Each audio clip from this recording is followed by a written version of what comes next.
Il y a plusieurs façons d'aimer les animaux. Pour Pasiphae, on pourrait parler d'amour vache. Elle n'avait Dieu que pour ce magnifique taureau blanc qui paissait depuis peu dans le pré à proximité du palais. C'est Minos, son époux, roi de Crète, qui avait, devant tant de beauté sauvage, sauvé ce taureau d'une mort certaine. Mais pour cela, il avait dû rompre la promesse faite au maître des mers, Poséidon. Ce dernier avait permis à Minos d'asseoir sa puissance royale. En échange, il avait simplement exigé le sacrifice du taureau. Contrarier les dieux n'est pas une bonne chose. Ils ont la rancune facile.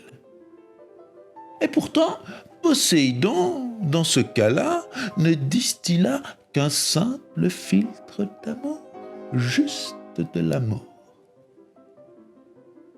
Pasiphae ressentit alors plus qu'une simple admiration esthétique pour le taureau.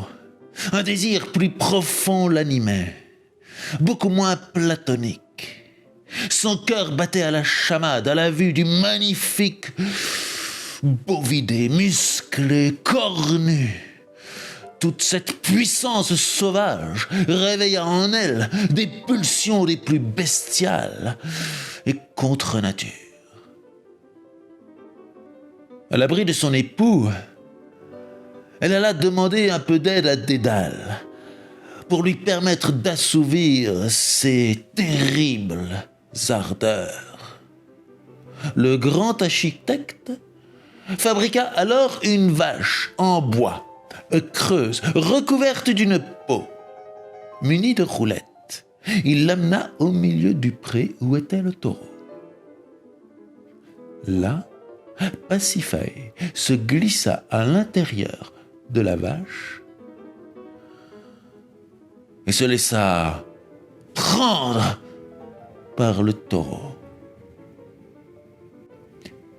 Quelques mois plus tard, naquit de cette relation interlope un enfant nommé Astérion, au corps d'homme et à la tête de taureau, plus connu sous le nom de Minotaure.